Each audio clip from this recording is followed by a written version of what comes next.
हम सब जानते हैं कि लोकसभा के चुनाव की एक प्रकार से सब तैयारियां हमारी पूर्ण हो चुकी हैं और उसका अभियान भी हमने शुरू कर दिया है। जितने भी हमारे व्यवस्था के पक्ष थे वो सारे कंप्लीट हो गए हैं, सब जगह कार्यालय खुल गए हैं। लोकसभा का भी हर लोकसभा में कार्यालय खुला है। प्रदेश चुनाव कार्यालय भी रोहतक के अंदर खुल चुका है और कुल मिलाकर के अभियान में विधानसभा की बैठकें कार्यकर्ताओं की वो सब हो गई हैं, पन्ना प्रमुख तक हुई हैं। जनसभाएं वो शुरू हो गई हैं, लगभग 40 जनसभाओं की तिथियां तय हो गई, कुछ कंप्लीट हुई हैं, कुछ और हो रही हैं। ये 12-13 अप्रैल तक सब होंगी और इसके बाद एक 10 दिन का गैप रहेगा, जो कि फसली सीज़न है कटाई का, तो उस नाते से 25 अप्रैल के बाद फिर से शुरू करेंगे और नामांकन की तिथियों तक बाकी बची सभी जनसभाएँ विधानसभा अनुसार ये पूरी हो जाएगी। उसके बाद केंद्रीय नेताओं के कार्यक्रम आएंगे, उसमें हम लगेंगे। नामांकन का जो समय है 6 मई से पहले पहले सबके नामांकन हो जाएंगे और हमारे जो सभी कैंडिडेट्स हैं पूर्ण यानी एक प्रकार से पूर्ण तैयारी के साथ मैदान में डटे हैं, जुटे हैं।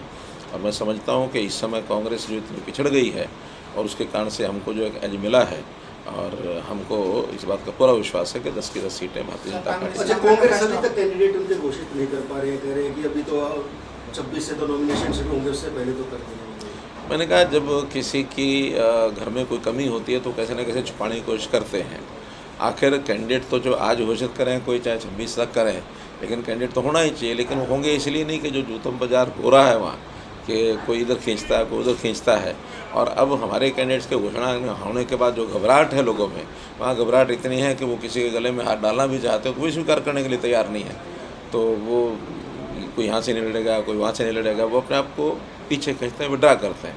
और बहुत से तो लोग ऐसे हैं कि वो इस नाते से बहुत सावधान हैं, वो कहते हैं वहाँ चुनाव लड़ेंगे ही नहीं। तो इस प्रकार की चर्चाएं वहाँ चल रही हैं। फिर भी आखिर डेमोक्रेसी है तो हम तो चाहेंगे कि उनके कैंडिडेट तय हों, जल्दी तय हों, ताकि हमें भी पता लगे कि हाँ मुकाबले में हमने किसका साथ मुकाबला करना है। चुनाव अपने आप में एक ये भी एक बड़ा खेल होता है। बड़े खेल में दोनों तरफ के पारी के पाले के खिलाड़ियों की जानकारी तो होनी चाहिए ना। तो जब नहीं है तो हम अपनी तैयारी तो लगाई। लेकिन दूसरे पाले के सारे खिलाड़ी तो आपके पाले में आ गए और भी बहुत आने वाले हैं। अब जिनको ये लगता है कि वहाँ कुछ है नहीं और वहाँ चुनाव लड़ भी लेंगे तब भी कुछ बढ़ना नहीं है, बल्कि बहुत लोग ऐसे भी हैं जिनको यहाँ के पता है कि भी यहाँ चुनाव नहीं लड़ सकते क्योंकि यहाँ तो पहले से बहुत हैं, तो भी वो यहाँ आने के लिए तैयार हो जाते हैं। हम पूछते हैं या बाकी आप जैसे मित्र भी उनसे पूछते हैं कि वहाँ क्यों जा रहे हो जब यहाँ भारतीय जनता पार्टी में आपको स्कोप ही नहीं चुनाव लड़ने का। वो कहते हैं कम से कम वहाँ लड़ने से बच जाएंगे, यहाँ आकर के काम करेंगे। तो बच करके आने वाले भी लोग तैयार बैठे हैं और देखना कुछ दिनों में और भी। कह रहे हैं कि कोई मापदंड नहीं है, भ्रष्टाचारी को सबको बीजेपी में शामिल करें, भ्रष्टाचारी पार्टी होगी। है नवीन जिंदल को कोयला का कहते थे घोटाले वाले, अब नवीन जिंदल को ऐसा कौन बना दिया। देखिए ये हमको पता है कि कौन क्या है और कौन क्या है, इस नाते से वो हमको बताएंगे ऐसा नहीं है। आखिर भारतीय जनता पार्टी में जो लोग आते हैं कोई ऐसा नहीं है कि भी उनके कोई सारी चीज़ें ठीक हो जाती हैं, लेकिन कांग्रेस में जो रहते हैं तो कांग्रेस के समय में कौन कौन क्या क्या करते रहे हैं हमें भी पता है। कांग्रेस में कोई अच्छे लोग नहीं है ऐसा बिल्कुल नहीं हम कहते, लेकिन कांग्रेस का जो नेतृत्व भ्रष्टाचारी है उस भ्रष्टाचारी नेतृत्व से बचना है, जनता को बचाना, ये भी हमारा काम। अच्छा, कौन सी महत्वपूर्ण कौन सी सीटें जिसको मान के चल रही हैं जहाँ ज़्यादा मेहनत करने की जरूरत है? देखिए हमारे लिए सब 10 की 10 सीटें हैं, 10 में जीतेंगे, मेहनत भी 10 में करेंगे, क्योंकि मेहनत करना चुनाव में एक उसका एक हिस्सा होता है, अंग होता है।